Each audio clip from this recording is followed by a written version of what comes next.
भारत के हर वर्ग के विकास हेतु कृत संकल्पित भारतीय जीवनमान मूल्यों के प्रतीक, हम सबके मार्गदर्शक, लोकप्रिय नेता माननीय प्रधानमंत्री श्री नरेंद्र मोदी जी अब हमारे बीच में उपस्थित हैं। मंच पर प्रधानमंत्री जी माननीय श्री नरेंद्र मोदी, स्वागत है भाई, स्वागत है, मोदी जी का स्वागत है। जय श्री राम, जय श्री राम, मोदी जी को जय श्री राम, जय श्री राम, जय श्री राम, मोदी जी को जय श्री राम। विश्व पटल पर भारत को एक मजबूत एवं बलशाली राष्ट्र के रूप में पहचान दिलाने वाले लोकप्रिय जनता के रूप लगातार तीसरी बार भारत के प्रधानमंत्री पद पर आसीन होने वाले हमारे देश के सम्माननीय आदरणीय प्रधानमंत्री माननीय श्री नरेंद्र जी मोदी, मैं सबको अनुमोदन करती हूं कि विश्व जोरदार तालियों से हम प्रधानमंत्री जी का स्वागत करें। स्वागत है भाई, स्वागत है, मोदी जी का स्वागत है, स्वागत है भाई, स्वागत है, मोदी जी का स्वागत है। जय श्री राम, जय श्री राम, मोदी जी को जय श्री राम।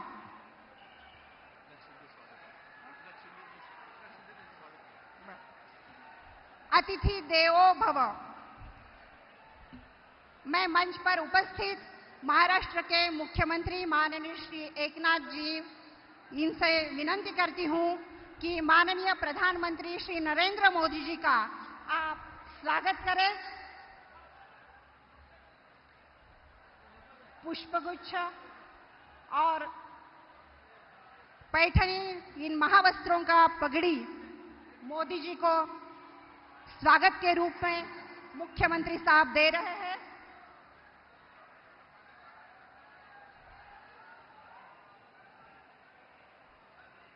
इन सभा में उपस्थित सभी से मैं निवेदन करूंगी कि तालियों की गूंज से आप सब लोग प्रधानमंत्री जी का स्वागत करें।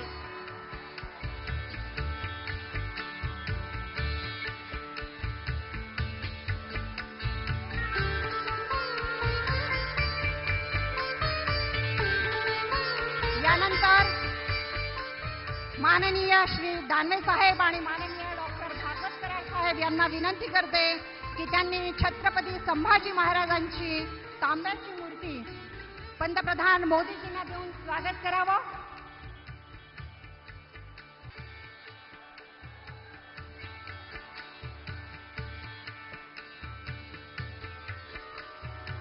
जोरदार टाळ्यांनी इथे स्वागत करूया। आजच्या या विजय निर्धार सभेचं नियोजन करणारी भारतीय जनता पार्टी जिल्हाध्यक्ष शिरीष बोराळकर आणि त्यांची टीम 12 ज्योतिर्लिंगापैकी एक श्री कृष्णेश्वराची प्रतिमा देऊन आणि छत्रपती संभाजी महाराजांची मूर्ती देऊन माननीय पंतप्रधान श्री नरेंद्रजी मोदी यांचं स्वागत करत आहे।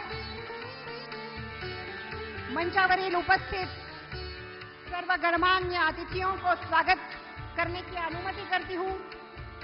आप सभी को अनुमोदन करती हूं कि जोरदार तालियों से हमारे लोकप्रिय नेता श्री नरेंद्र मोदी जी का एक बार फिर से हम स्वागत करते हैं।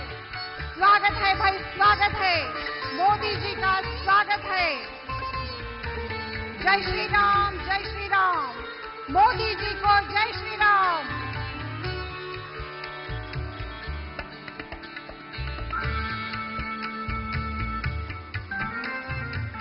भारत माता की। अब मैं उन्हें आमंत्रित करना चाहूंगी। एक साधारण शिवसैनिक से मुख्यमंत्री पद तक का सफर राज्य की राजनीति में एक नई दिशा का प्रतीक है। जमीनी स्तर के आंदोलनों और आम लोगों के गहरे जुड़ाव से उनके नेतृत्व को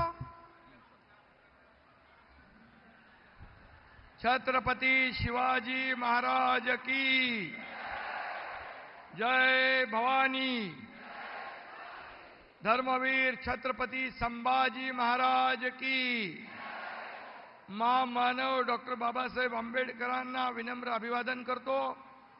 मराठवाडा मुक्ती संग्रामातील शहीदांना नमन करतो आणि विश्वनेते विकास सूर्य आणि आपल्या सर्वांचे लाडके प्रधानमंत्री नरेंद्र मोदीजी यांचं संभाजीनगरात आपल्या सगळ्यांच्या वतीने मनापासून स्वागत करतो. आणि प्रधानमंत्री मोदीजी यांच्या स्वागतासाठी लाडक्या बहिणी आलेत, लाडके भाऊ आलेत, लाडके ज्येष्ठ आलेत, लाडके शेतकरी आलेत, सर्व आलेत. मी प्रचंड असा मोठा जनसागर या ठिकाणी उपस्थित आहे. मी सगळ्यांचं मनापासून स्वागत करतो. प्रकृति नाच रही है, हवाएं महक रही है, हमारे मोदी जी के लिए लाख दुआएं चहक रही है. यही तस्वीर मैं आज आपके सामने बैठे लोगों के चेहरे पे देख रहा हूं. इसकी खुशी है, हमें सब लोगों को खुशी है. महायुतीच्या 23 तारखेच्या विजयाची ही नांदी आहे. 23 तारखेला गुलाल उधळायचं, मोठे फटाके फोडायचे आणि आनंदोत्सव साजरा करायचा. मुझे खुशी है, हम सभी लोगों को खुशी है. जो ट्रंप के कंधों पर हाथ रखते हैं, जो पुतिन से दोस्त की तरह बात करते हैं, मोदी जी दुनिया में जहां भी जाते हैं विकास की ही बात करते हैं. मोदी जी आपके नक्शे कदम पर हम चल रहे हैं और महाराष्ट्र को आगे बढ़ाने का काम कर रहे हैं. मराठवाडा हा शिवसेना भाजपा युतीचा बालेकिल्ला आहे. भाजपा युती, शिवसेना, राष्ट्रवादी, महायुतीचे उमेदवार आपले सगळे आहेत आणि इथली जनता शिवसेना प्रमुखांच्या विचाराने भारावलेली आहे. त्यामुळे लोकसभेत महायुतीला विजय मिळाला आहे आणि शिवसेना प्रमुखांनंतर प्रभू श्रीरामाच्या, छत्रपती शिवरायांच्या पवित्र भगव्याचं रक्षण कुणी केलं असेल त्यांचं नाव आहे प्रधानमंत्री नरेंद्र मोदी. सपना था बाला साहब का और मिल गई एक डगर. मोदी साहब के नेतृत्व में हमने कर दिखाया संभाजीनगर. आणि म्हणून मी आपल्याला एवढंच सांगतो की हे छत्रपती संभाजीनगर मोदीजींमुळे महाराष्ट्राच्या विकासाला गती मिळाली, प्रगती झाली. गेल्या 2.5 वर्षात मोदीजींनी महाराष्ट्राला भरभरून दिलं. ऐसा कभी नहीं हुआ कि हमने मांगा और मोदी जी ने दिया नहीं. आधीचं सरकार मात्र अहंकारी कडक सिंग म्हणून होतं आणि मी कशाला मागू असा इगो, अहंकार. अरे राज्यकर्त्यांनी महाराष्ट्रासाठी केंद्राकडे मदत मागणं म्हणजे हा कमीपणा नाही. पण आम्ही जातो राज्याला विकासाकडे नेण्यासाठी. हे दिल्लीत जातात, मला मुख्यमंत्री करा, मुख्यमंत्री करा, मुख्यमंत्री करा, माझा चेहरा बनवा. बाळासाहेब होते तेव्हा सगळे मातोश्रीत येत होते. आज उलट झालंय, दिल्लीच्या गल्ली गल्लीत फिरायला लागतंय. हे बाळासाहेबांचे विचार सोडल्यामुळेच ही परिस्थिती आलेली आहे. आणि म्हणून महाराष्ट्राच्या मुख्यमंत्री 2.5 वर्षात काय केलं आपल्याला माहित आहे. घरात बसून कोमट पाणी पित होते आणि दुसऱ्यालाही सांगत होते कोमट पाणी प्या, कोमट पाणी प्या. फेसबुक लाईव्ह वर सरकार चालते का? गृहमंत्री खंडणीच्या आरोपाखाली जेलात जात होते. सगळे प्रकल्प बंद पाडत होते. जलयुक्त शिवार, मराठवाडा वॉटर ग्रीड, मेट्रो, सगळी कामं बंद. आणि या कामामधले स्पीड ब्रेकर, देवळं बंद होती, भ्रष्टाचाराची दुकानं राजरोसपणे सुरू होती. आम्ही ती सत्ता उलटवून टाकली, सरकार पलटवून टाकलं, टांगा पलटी करून टाकला आणि महायुतीचं सरकार आणलं. या महाराष्ट्राच्या जनतेच्या मनातलं सरकार आणलं, मोदीजींच्या आशीर्वादाचं सरकार आणलं. आणि गेल्या 2.25 वर्षात महायुतीने कामाचा डोंगर उभा केलाय. महाबिघाडीच्या काळात फक्त भ्रष्टाचाराचा डोंगर होता. आम्ही भ्रष्टाचाराचे अड्डे बंद केले आणि विकासाचा बॅकलॉग भरून काढला. आणि म्हणून महाराष्ट्राची गेलेली पत पुन्हा मिळवली. महाराष्ट्र 3 नंबरला होता, आम्ही पुन्हा 1 नंबरला आणला. आणि म्हणून हे डबल इंजिनचं सरकार केंद्र आणि राज्य सरकारच्या माध्यमातून पुढे सुरू आहे. आणि आम्ही केलेले कामं बघून आघाडीच्या तोंडाला आता फेस आलाय. या योजनांच्या नावानं बोटी बोडली, त्याच योजनांच्या त्यांनी हातोहात चोरी केली. आमचा विकासनामा त्यांनी चोरला. पंचसूत्री आणली, तिथं म्हणेन ती थापासूत्री आहे. थापा मारणारे थापाडे कॉपी पेस्ट केली आमच्या वचननाम्याची. आणि म्हणून आणि हे पब्लिक है, सब जानती है. बरोबर विस्तार केला, तुम्हाला या ठिकाणी दिसेल. ओरिजिनल ते ओरिजिनल, डुप्लिकेट ते डुप्लिकेट. आणि म्हणून काँग्रेस आघाडी ही मोहब्बत की नाही तर झूठ फरेब की दुकान आहे. उबाटा आता त्या दुकानाच्या गल्ल्यावर बसले. महाराष्ट्रातील जनतेला गिरायक बनवण्याचा त्यांचा डाव आहे. पण लक्षात ठेवा, मराठवाड्यातील जनता सुज्ञ आहे, त्यांना भीक घालणार नाही. आणि म्हणून महाआघाडीच्या दुकानाचं शटर 20 तारखेला कायमचं बंद झाल्याशिवाय राहणार नाही, हा विश्वास व्यक्त करतो. हे सरकार आपलं आहे, आपल्या कुटुंबातल्या प्रत्येकाचं आहे. लेक लाडकी, लाडकी बहीण, मोफत शिक्षण, 3 सिलेंडर, तरुणांना प्रशिक्षण, अप्रेंटिसशिप, लघु उद्योग. जसं मोदीजींनी लखपती दीदी, ड्रोन दीदी, जनधन योजना, सगळ्या योजना केल्या महिलांना आत्मनिर्भर बनवण्यासाठी, महिलांना स्वाभिमान मिळवून देण्यासाठी. आणि म्हणून शेतकऱ्यांना देखील आम्ही अनेक योजना केलेल्या आहेत. आणि म्हणूनच या राज्यामध्ये हे सर्वसामान्यांचं सरकार आहे, हे गोरगरिबांचं सरकार आहे. आणि म्हणून आम्ही म्हणतोय काम केलं भारी, आता पुढची तयारी. आणि म्हणून आम्ही रिपोर्ट कार्ड सादर केला.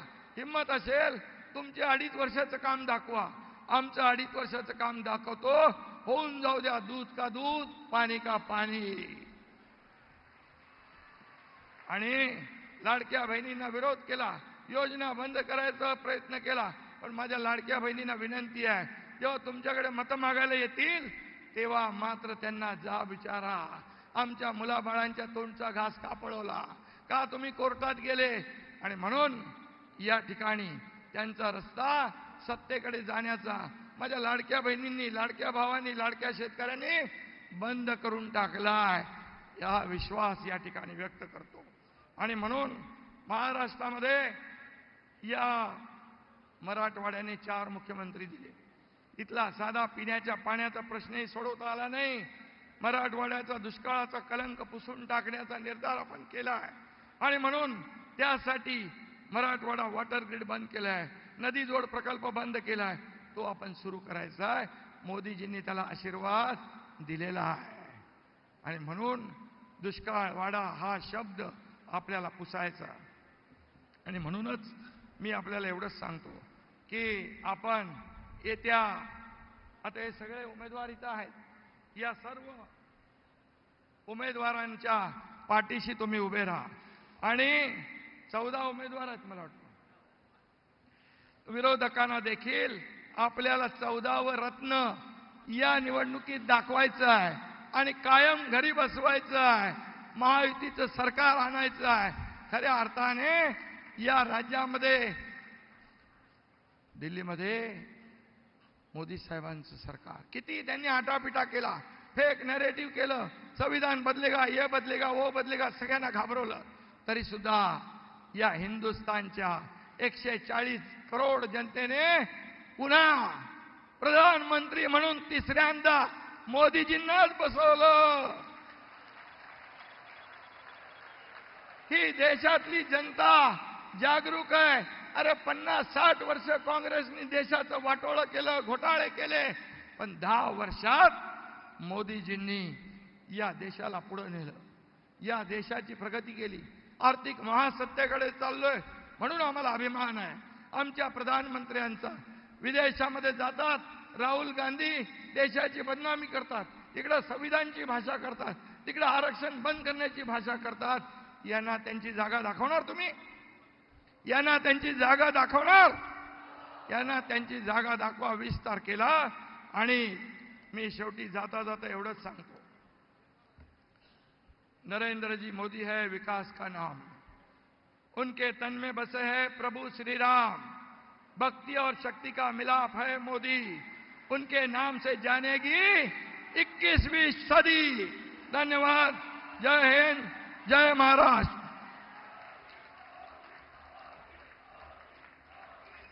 धन्यवाद सर। राष्ट्र नायक श्री नरेंद्र मोदी जी के नेतृत्व में हम सब आशा भरे और आत्मविश्वास बढ़ाने वाला ऐसा समय देख रहे हैं जो हमारा सपना था। भारत को एक नई ऊंचाई पर ले जाने वाला सपना जल्द ही पूरा होगा। सबका साथ, सबका विकास और सबका विश्वास, ये मंत्र अब हर नागरिक का सूत्र वाक्य है।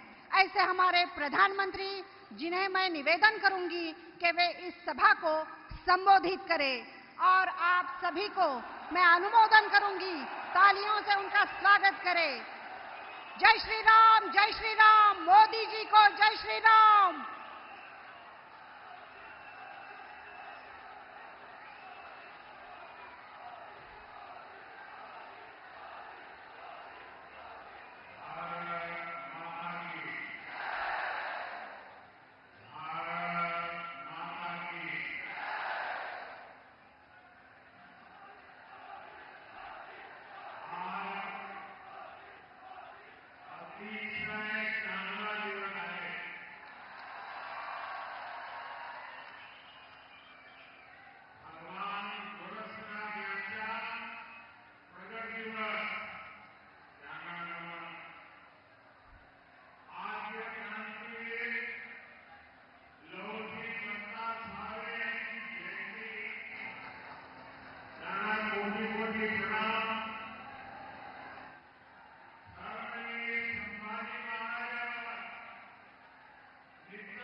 कांग्रेस के दबाव में इन लोगों की हिम्मत नहीं हुई। जबकि महायुति सरकार ने आते ही इस शहर को छत्रपति संभाजी नगर का नाम दिया।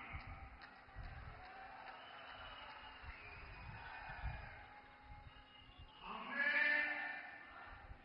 आपकी इच्छा को पूरा किया।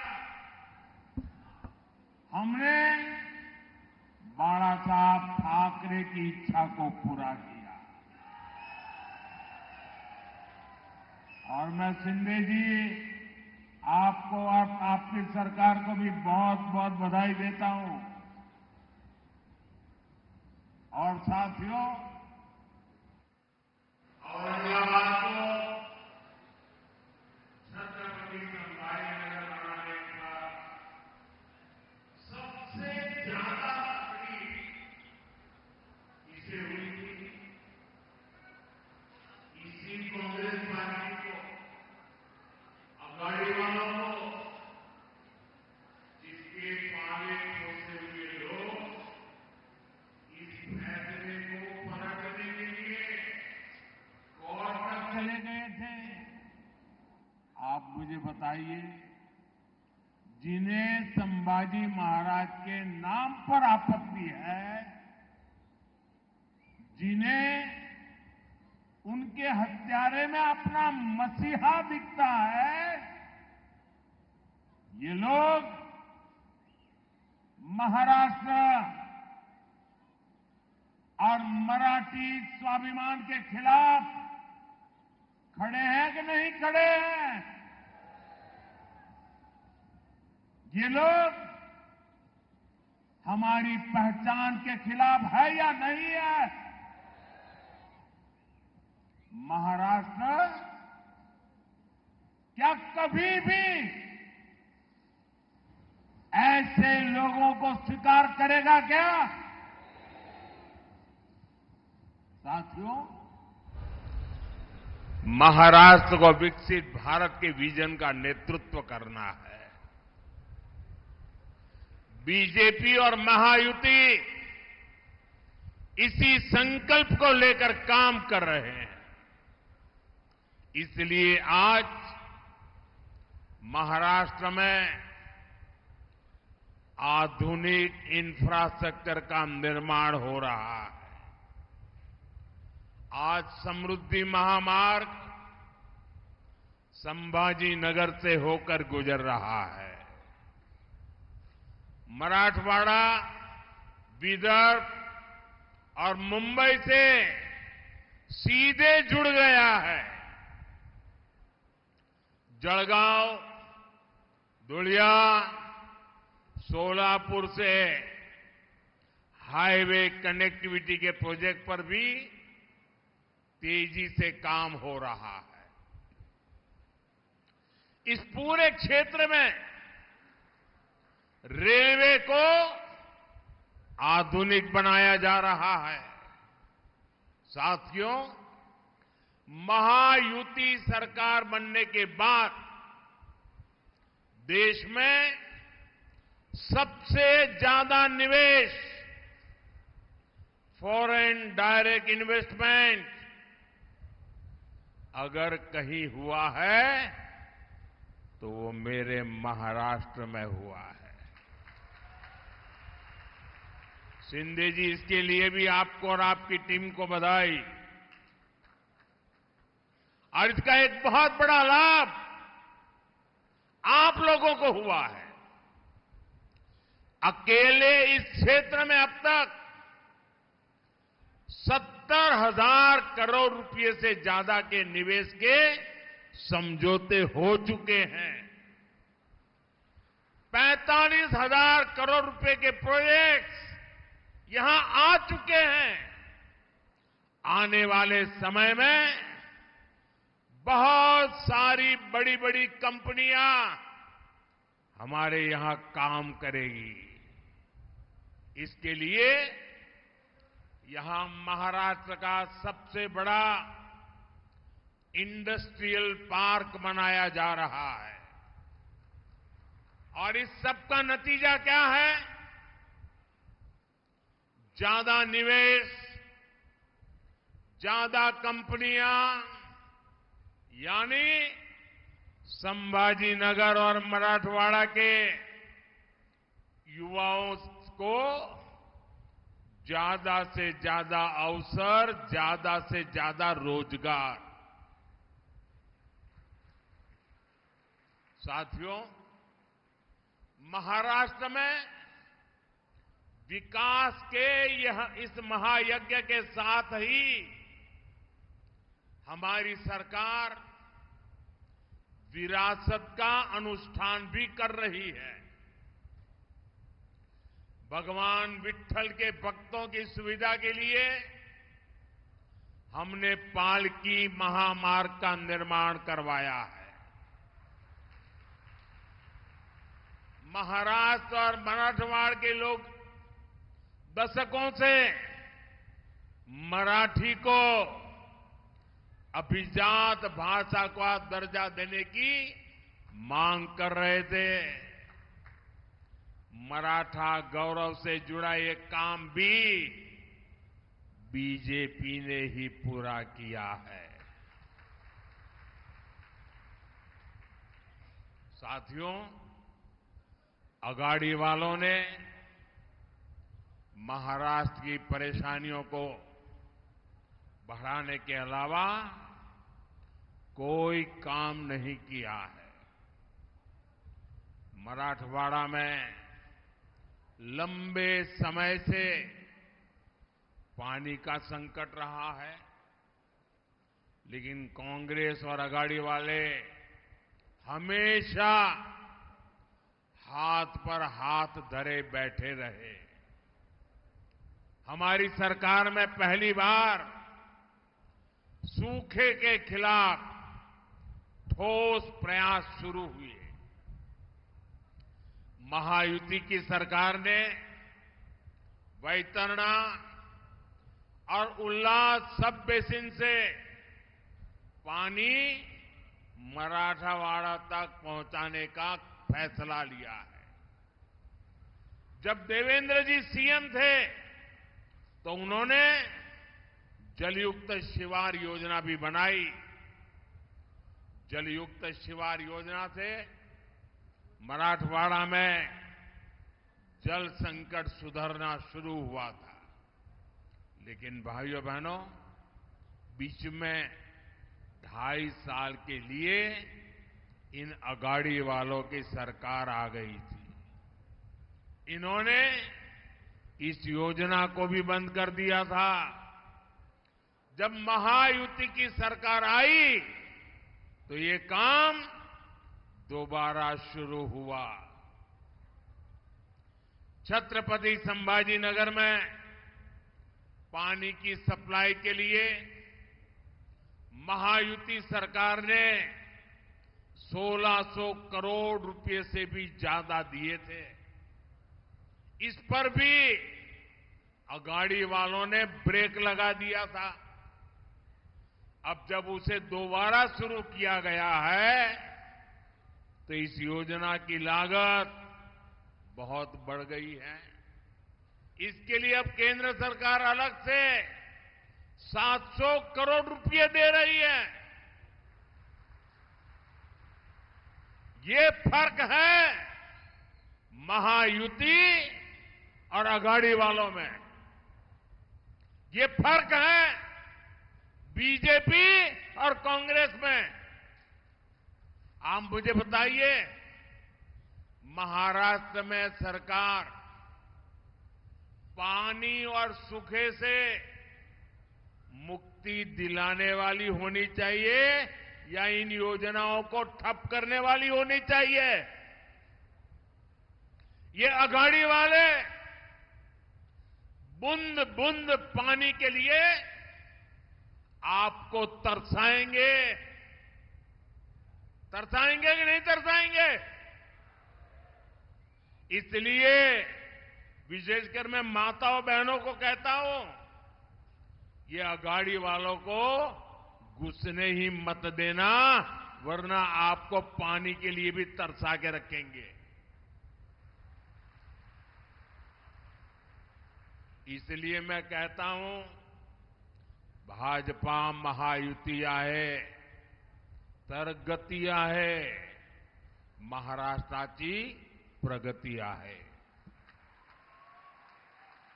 साथियों, महायुति के लिए हमारा किसान हमारा अन्नदाता है. विकसित महाराष्ट्र का सबसे मजबूत स्तंभ है. यहां कपास के किसान बहुत बड़ी भारी मात्रा में है. हमारी सरकार कपास किसानों की आय बढ़ाने के लिए भी हर संभव प्रयास कर रही है. महाराष्ट्र में टेक्सटाइल पार्क खुलने से स्थानीय कपास उद्योग को बढ़ावा मिलेगा. किसान सम्मान निधि के तहत महाराष्ट्र के 1 करोड़ 20 लाख किसानों को 33,000 करोड़ रुपए से ज्यादा उनके खाते में जमा हो चुका है. छत्रपति संभाजी नगर के ने भी 4 लाख से ज्यादा किसानों को, यहां मेरे किसान भाई बहनों को फायदा मिला है. महायुति सरकार की नमो शेतकरी योजना की वजह से किसानों को डबल पैसा मिल रहा है. साथियों, हमारी सरकार सोयाबीन किसानों को संकट से उबारने को अलग से 5,000 रुपये दे रही है. महायुति सरकार ने सोयाबीन का न्यूनतम समर्थन मूल्य 6,000 प्रति क्विंटल करने का भी वायदा किया है. अगले 5 वर्षों में किसानों का फायदा भी बढ़ेगा, उन्हें नए अवसर भी मिलेंगे. हम इस प्रयास में लगे हैं कि अब हमारे किसान भाई बहनों को बिजली बिल की चिंता ही ना हो. इसलिए हम हर खेत तक सोलर ऊर्जा पहुंचाने में जुटे हैं. बड़ी संख्या में सिंचाई के पंपों को सोलर पंप में बदला जा रहा है. यही नहीं, हमने डेयरी के काम में जुटे किसानों की भी चिंता की. हम गोपालक पशुपालक किसानों को किसान क्रेडिट कार्ड की सुविधा दे रहे हैं. साथियों, कांग्रेस पार्टी सरकार बनाने के लिए विकास पर नहीं, बंटवारे पर भरोसा करती है. कांग्रेस दलितों, पिछड़ों, आदिवासियों को आगे बढ़ने से रोकती है, ताकि सत्ता पर पीढ़ी दर पीढ़ी इनका कब्जा बना रहे. इसलिए कांग्रेस शुरू से ही आरक्षण के खिलाफ रही है. आप देखिए, इन दिनों इंटरनेट पर पुराने अखबारों की तस्वीरें वायरल हो रही हैं. आपने भी न देखा हो तो जरा निकाल करके देखिए. आरक्षण को लेकर कांग्रेस की असली सोच क्या है, ये इन एडवर्टाइजमेंट्स में देख करके आज लोग इसकी चर्चा कर रहे हैं. आपको मालूम है, कांग्रेस पहले खुले आम कैसे कैसे विज्ञापन देती थी. कांग्रेस आरक्षण को देश के खिलाफ बताती थी. कांग्रेस आरक्षण को मेरिट के खिलाफ बताती थी. कांग्रेस की मानसिकता और कांग्रेस का एजेंडा अभी भी वही है। इसलिए पिछले 10 वर्षों से ओबीसी समाज का प्रधानमंत्री इन्हें बर्दाश्त ही नहीं हो रहा है। उनको लग रहा है ये पिछड़ा कहां से आ गया। इसलिए कांग्रेस के शहजादे विदेश में जाकर खुलेआम बयान देते हैं कि वो आरक्षण को खत्म कर देंगे। भाइयों बहनों, अब अपने एजेंडे को लागू करने के लिए, उसे आगे बढ़ाने के लिए कांग्रेस और अघाड़ी एससी, एसटी, ओबीसी को छोटी छोटी जातियों में बांटने का षड्यंत्र रच रहे हैं। कांग्रेस यहां माड़ी समाज को गवंडी समाज से लड़वाना चाहती है। कांग्रेस लोहार को सुतार से लड़वाना चाहती है। कांग्रेस चाहती है कि सोनार और कुंभार में जाति के नाम पर लड़ाई हो जाए। ये लोग वाणी और तेली जैसे समाजों को आपस में लड़ाना चाहते हैं। ये नावी धोबी को लड़वाने की फिराक में है। कांग्रेस सोच रही है कि ओबीसी जातियों में बटेगा तो उसकी ताकत कम हो जाएगी और जब समाज की ताकत कम हो जाएगी तो कांग्रेस को बैठे बैठे ही फायदा मिल जाएगा। यही से कांग्रेस के लिए सत्ता में वापसी क्या मौके की तलाश चल रही है। और जैसे ही कांग्रेस को सरकार में आने का मौका मिला तो वो एससी, एसटी, ओबीसी का आरक्षण रोक देंगे। इसलिए एससी, एसटी, ओबीसी को इन साजिशों का शिकार नहीं होना है। और इसलिए भाइयों बहनों, हमें जागरूक रह करके एकता को बल देना है, एकता की ताकत को बढ़ाना है, एकता के मंत्र को जीना है। और इसलिए हमें याद रखना है, हम एक हैं तो सेफ है। हम एक हैं, हम एक हैं तो, हम एक हैं तो। साथियों, मैं आज देशभक्तों की इस भूमि मराठवाड़ा की धरती से एक और जरूरी अपील करना चाहता हूं। इस धरती ने सदियों से भारत की अखंडता के लिए, भारत माता के लिए बलिदान दिए हैं। महाराष्ट्र के लोगों के लिए देशभक्ति सबसे ऊपर है। लेकिन दूसरी ओर ये कांग्रेस पार्टी, कांग्रेस और उसके साथियों ने 370 को फिर से लागू करने का प्रस्ताव पास कराया है। आपने टीवी में, अखबारों में देखा होगा। आपको ध्यान होगा, जब हमने कश्मीर को 370 से आजादी दिलाई थी तो कांग्रेस ने संसद के भीतर उसका विरोध किया था। अदालत में भी वकील बन करके कांग्रेसियों ने 370 के हमारे निर्णय को खत्म करने के लिए रात दिन मेहनत की थी, बेशर्मी के साथ मेहनत की थी। और अब ये फिर से 370 को लागू करके कश्मीर का अलग संविधान बनाने की योजना बना रहे हैं। कश्मीर भारत का अभिन्न हिस्सा है।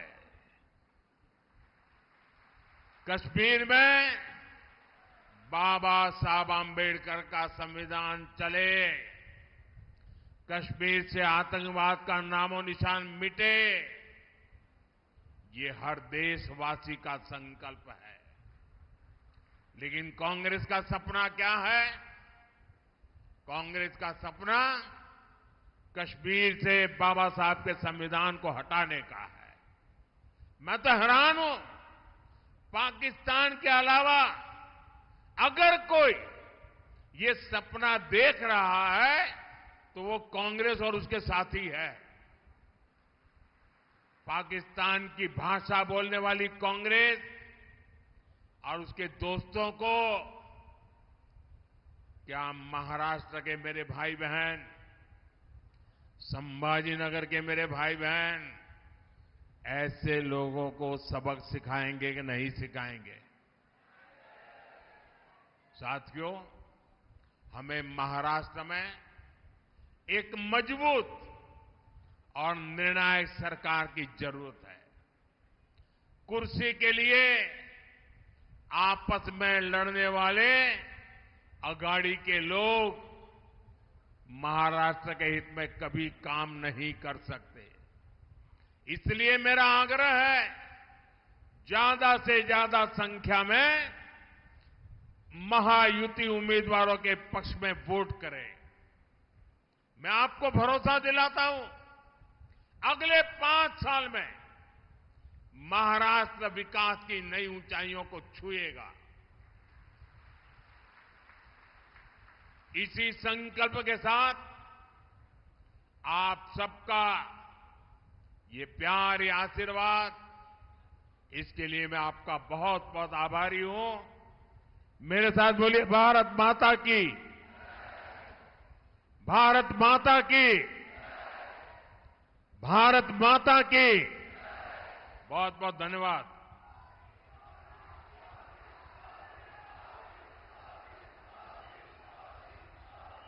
धन्यवाद।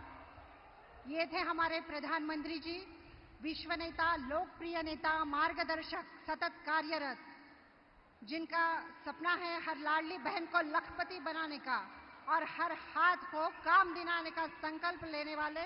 ये है हमारे प्रधानमंत्री श्री नरेंद्र जी मोदी। जय श्री राम, जय श्री राम। मोदी जी को जय श्री राम। या विजय निर्धार सभेचा आभार प्रदर्शन करण्याची विनंती श्रीयुत बोराळकर यांना करते।